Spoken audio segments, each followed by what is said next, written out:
Good afternoon.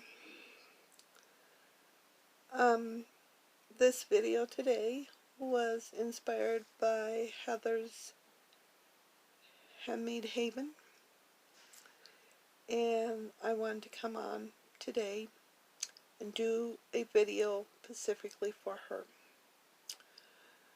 But it's for everyone, for every one of my friends. She did a video earlier today about mental illness and mental illness awareness during the coronavirus. And I responded to her telling her that people should accept the good, the bad, and the ugly of her, and that if they didn't accept her, then that was wrong. So, today's title is The Good and Bad and Ugly. So, hi, I'm Donna. Guess what? I have mental illness. I have PTSD. I have what they call DID now, dissociative identity disorder. Used to be called multiple personalities. Basically, the definition of that is extreme PTSD. I have anxiety. I have clinical depression. And basically, I'm just plain crazy. And you know what? That's okay. I'm happy and okay with being crazy. I'm okay with that. If you're not, okay, bye. Because this is me. You came to watch me. You either accept me how I am, when I'm hurting, when I'm in pain, with all my faults, or you don't deserve to accept me or be a friend of me when I'm happy and when I'm joyful and when life is good. I am a loving person. I am very, very lovable. I'm very, very loving. I do not believe myself to be lovable. That is a problem in my own brain that says I'm not worthy, I'm not lovable. I'm working on it. We're all working on things. And yes, during this virus thing, our emotions are things that we have to deal with. They become intensified. And you might have a person that you normally are able to talk to, and you can't get to that person, or you can't see that person, and it doesn't always work over the internet, and it doesn't always work over the phone to be able to talk to somebody in that way. For me, as long as my friends are healthy, and as long as my friends are taken care of, that lifts me. As long as I can bring a smile to somebody, that lifts me, that helps me. So I'm lucky in that way aspect of it. But there's others that aren't able to. And like Heather, I don't want to hear about people with the extended shelter in place. I don't want to hear about people who weren't able to get the help that they needed during this time and something happening to them that wasn't virus related. I don't want to hear about the virus related things either. I'm praying for each of you to stay healthy and safe. That's why I check in with you guys as often as I can if I know how. I check in with you and say, are you safe? Are you okay? Do you have everything you need? Because that's how I stay sane. I'm not a perfect person. I smoke. They say, oh, smoking causes higher risk for the virus. And I say, yeah, and not smoking has a higher risk of me killing my family. Not literally, by any means. I'm not homicidal. But they would not want to live with me. They would not want to be around me if I quit smoking 100% during this virus, because it's what's keeping me sane. It's part of what keeps me sane, is to keep my life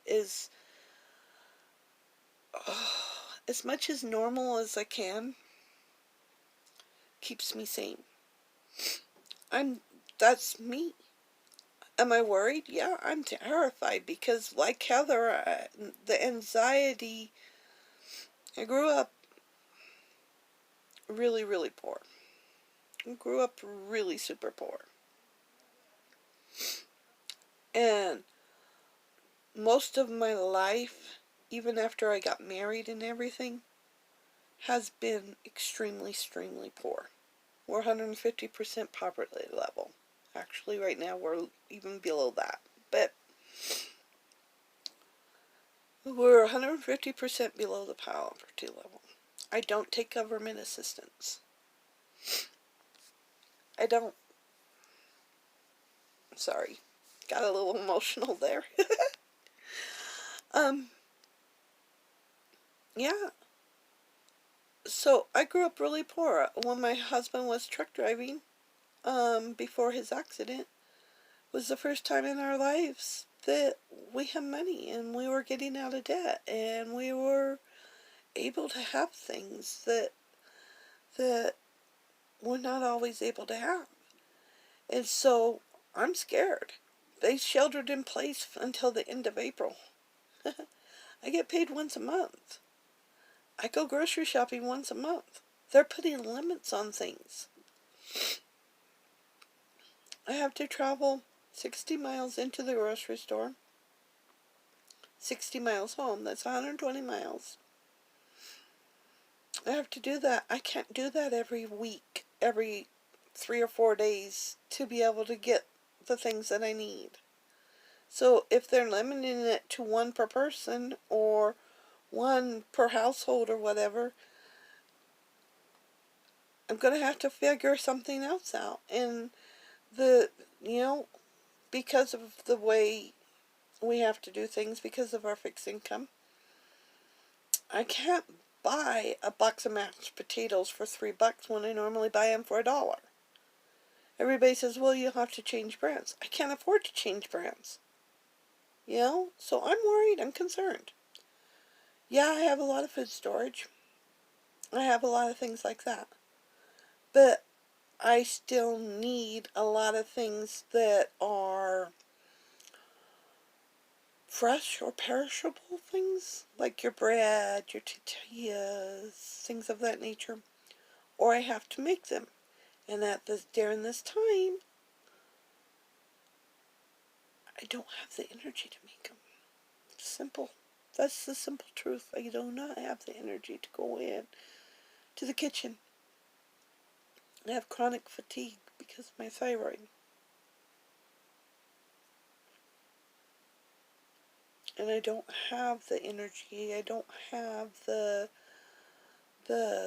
wherewithal to be able to make everything from scratch right now. I don't. Because the worry and the anxiety zaps my energy. But it's a hopeful message, and the message that I want to put out there to each and every one of you is if you are dealing with anything in the mental illness or mental health issue, reach out for help. Please reach out for help. And remember, don't disappear. Just because you're hurting, just because something's going on in your life, don't disappear on us. We need you. We accept you. We accept you with all of everything. We want to know, we want to see you. We want to know that you're okay. Until next time, remember, each and every one of you are loved by me. And I will see you next time. By the way, I can't do videos every day. It's too much for me, so it'll be 2 or 3 times a week, but not every day. So until next time, bye.